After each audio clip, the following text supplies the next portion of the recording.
gracious introduction. Ako po ay hindi naman favorite. Ako po ay laging customer ng PAMET. This is not the first time I've spoken to you. In the mid-90s, nung ako ay chairman ng Committee on Health, lagi ko akong umattend sa mga conferences and convention ninyo.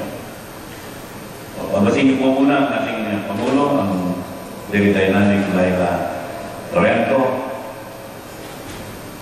Yun hong kanyang opening statement ay talagang high-tech and forward-looking. And I'll touch on technology in the course of my short remarks as well. Ang ating Vice President, nagpakilala ko sa akin si Ronnie Puno.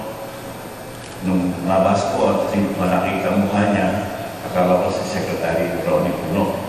Nagtataka ko, bakit si Ronnie Puno, ano po ang ugali at naging medtech.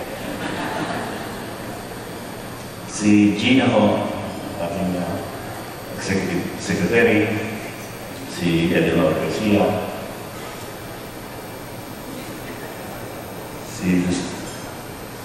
si Luelia Bertuccio,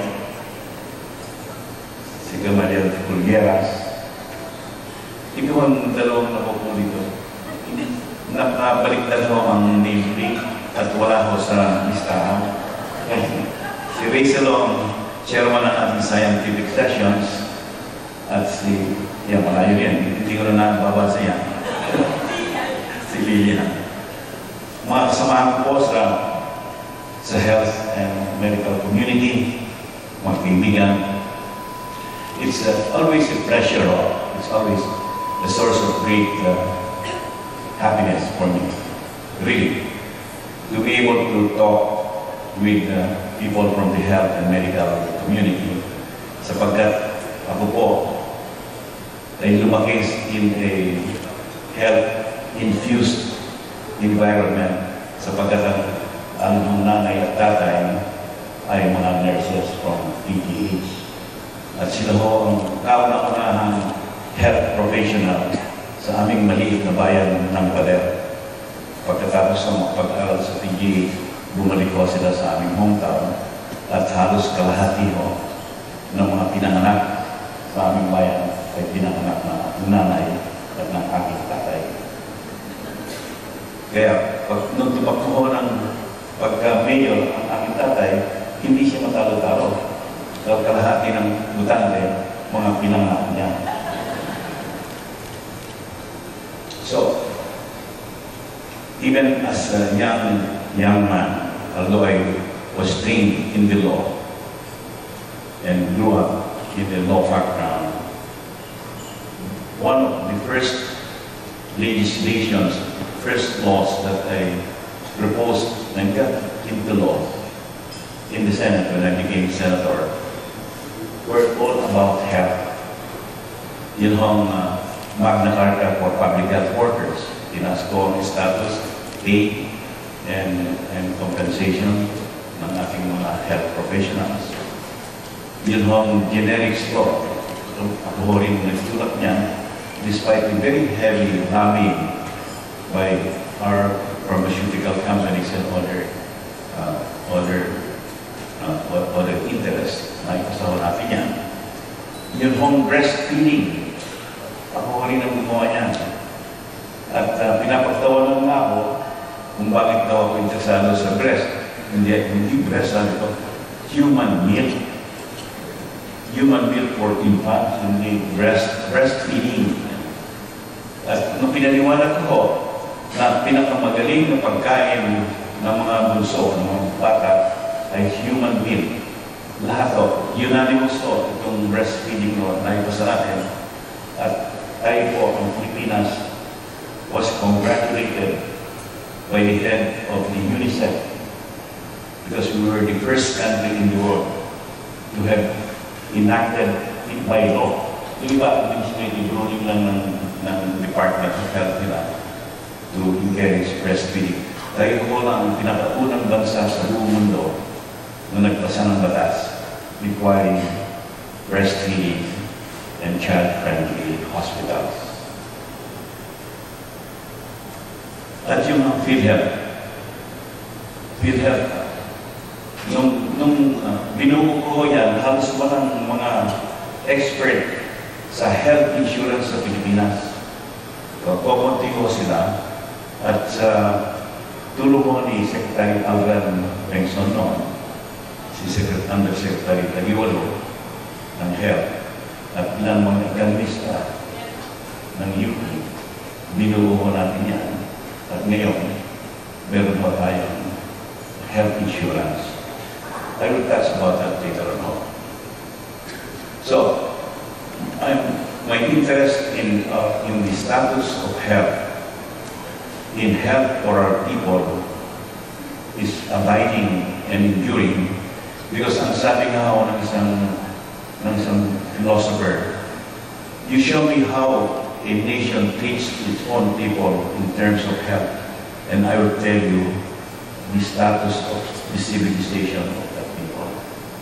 Pag mababa ang status ng health ng mga tao, yan din kapatay ang sibilisasyon ng bansa natin.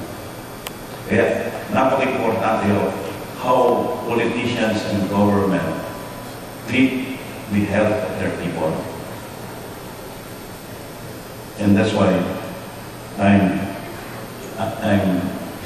continuously interested in the evolution of health in our country. Unfortunately, access to health in the year 2011, nung naging 2012, sa Pilipinas ay still limited. Hindi ba PhilHealth, ang coverage lang is 53%. When under the law, by 2013, 2 years from now, kailangan universal coverage na 100%. 53% pa lang. Nangangahulugan, 37% of our people have absolutely no access to health care or medical facility.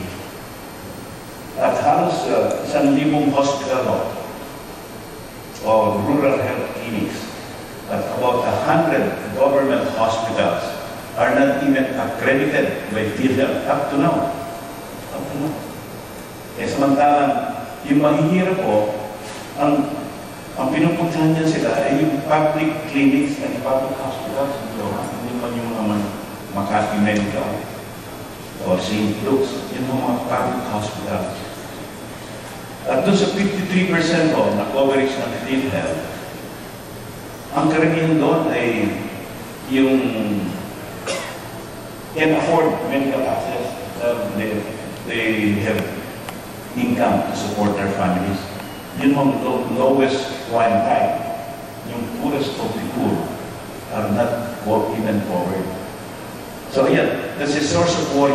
That's why in the 2012 budget na akong vice chairman, kasama ko si Senator Franklin Drilon, yung lowest quintile, yung lowest 1/5 ng ating populasyon, na sabi natin ay pinaka-mahirap sa buong Pilipinas. Yan o, nilagyan na namin ng budget at almost 5 billion para premium for them. So, covered na yan. And ultimately, we hope that the remaining quintile ay ultimately will be covered so that we will have 100% coverage. Importante sa atin yan. Sapagkat anong kahulugan ng magaling ang mga eskwela natin, magaling ang mga estudyante natin, of poor health naman. Hindi rin productive. So yan ang at saka dalawang bagay na dapat natin laging we should monitor. Yung maternal death mo. Sa Pilipinas ang incidence ng maternal mortality and mortality ay napakataas.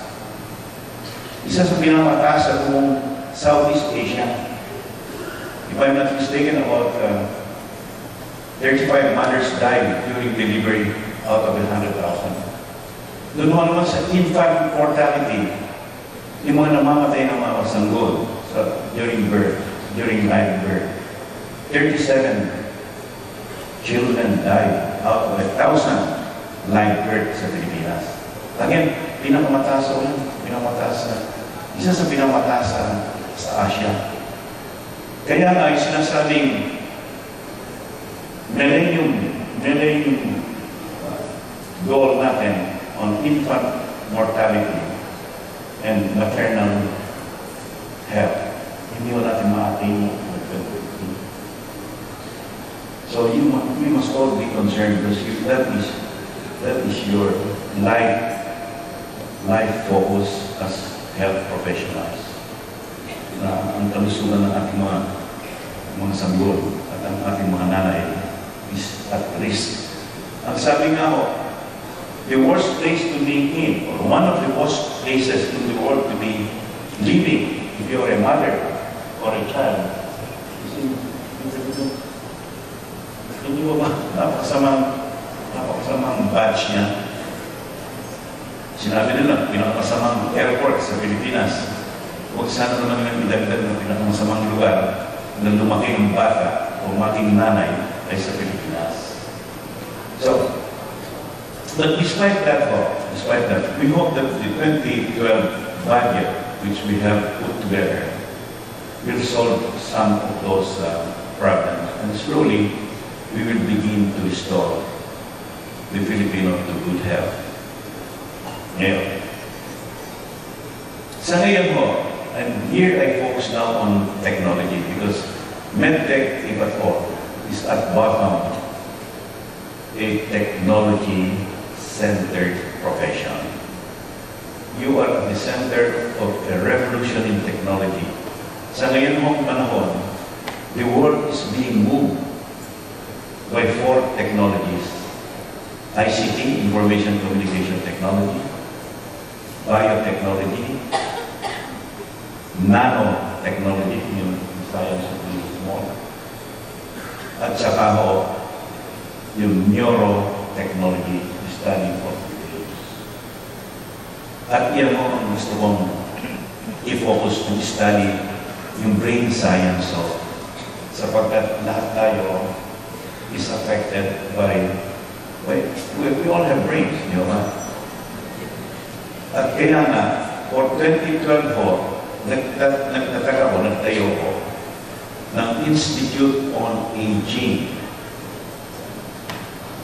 on old age, on the elderly. Sapagkat ako moto ng senior citizens sa target, I got that passed way back when many of you were not even born. Bata pa kayo. Pero ngayon, marami mo nakikinabang niya. About 7 million Filipinos are benefiting from the senior citizens law that I got passed about 15, 20 years ago. But ngayon ho, as a natural evolution to my senior citizens law, I'm launching an Institute on Aging. Bakit aging ho? Hindi naman tayo matandang bansa. Ang ating populasyon, in fact, on average is only 26 years old. Ang average age ng Pilipino. 100 million Filipinos, ang average age 26 lang. Isa sa batang populasyon sa mundo. Samantalang ang Japan ho, ang Korea, even China, almost 40% or 30% of the citizens are 65 and above. That's how fast they are aging and graying. Yeah. Why set up an institute on aging when we're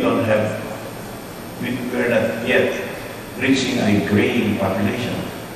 Ito nga ho is the most appropriate time to study the effects of aging on the body.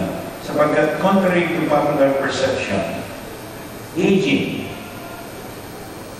which simply means the accumulation of damage to your body over the years. You know, wear a terminal body, whether you're young or old, that happens to you. But it's most obvious among the elderly that nung muna nakikita ang kondensya among the elderly. So, ngayon pala, dapat natin pag-aralan yan.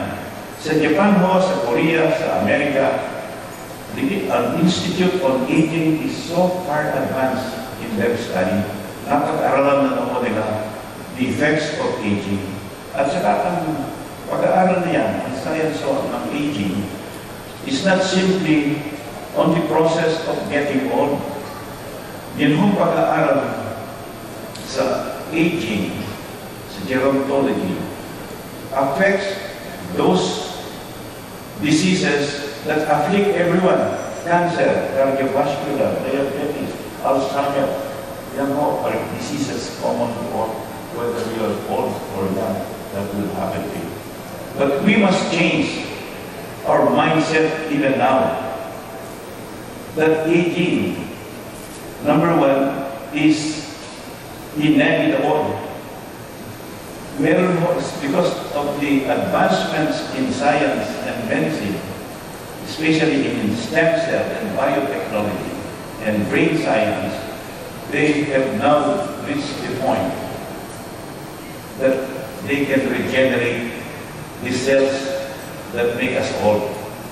Imagine, kung ito'y convention ng mga centenarians, 100-year-olds, who knows, baka 25 years ago, when the Philippines would have an average age of about 44, malaki ang population ng seniors natin.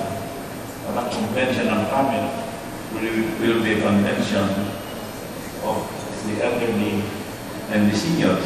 Di ba? We'll be living up to 80, 90, even 100 because of the magic of medtech, medical technology. So it's not premature na pag-aralan mo natin ang effect of aging on the human body. And that's why I've decided to go ahead and set up this public, it's a public institute, a public research institute. Papag-aralan natin at kukunin natin yung mga best practices they have in Japan, in Korea, in the United States, in the UK, at in Germany. Kapag dyan sa mga places na wala, they're so advanced in stem cell research. They're so advanced in biotechnology. They're so advanced in cellular and genomic studies. So, yan ang mensahe ko, the future is still much ahead of us.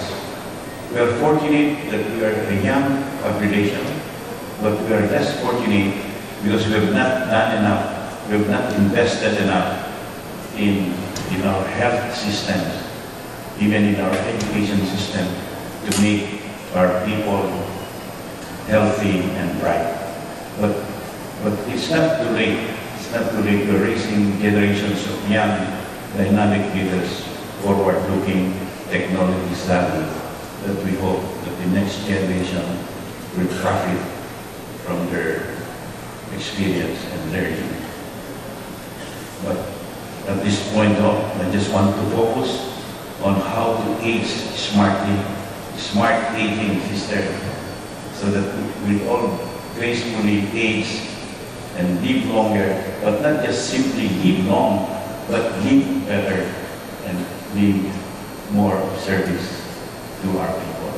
So on that note, let me thank you and congratulate those who will receive awards and commendation for a wonderful year of service to our fellow Filipinos. Alright. Magandang gabi na ba? Magandang gabi po sa inyo.